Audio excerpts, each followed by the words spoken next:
لله رب العالمين والصلاة والسلام على سيد الأنبياء وأشرف المرسلين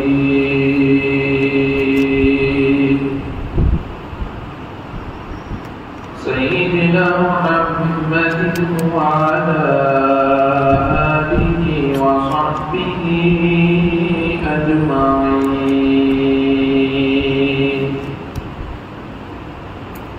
أما بعد فأعوذ بالله من الشيطان الرجيم. بسم الله الرحمن الرحيم. شهر رمضان الذي أنزل فيه القرآن هدى للناس وبينات من الهدى والفرقان فمن شهد منكم الشهر فليصم ومن كان مريضا أو على سفر فعدة من أيام أخر يريد الله بكم اليسر ولا يريد بكم العسر ولتكملوا العدة ولتكبروا الله على ما هداكم ولعلكم تشكرون. صدق الله مولانا العلي العظيم. وقال النبي صلى الله عليه وسلم: خيركم من تعلم القرآن وعلمه.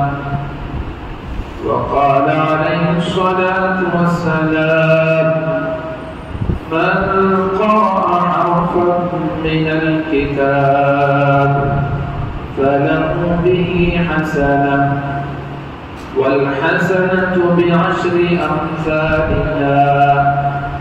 لا أقول ألف لام ميم حرف بل ألف حرف ولام حرف وميم حرف أو كما قال صلى الله تبارك وتعالى عليه وعلى آله وصحبه وبارك وسلم تسليما كثيرا كثيرا كثيرا. سبحانك لا علم لنا إلا ما علمتنا إنك أنت العليم الحكيم. اللهم انفعنا بما علمتنا وعلمنا ما ينفعنا وزدنا علما. رب اشرح لي صدري ويسر لي أمري واحلل عقدة من لساني يفقهوا قولي.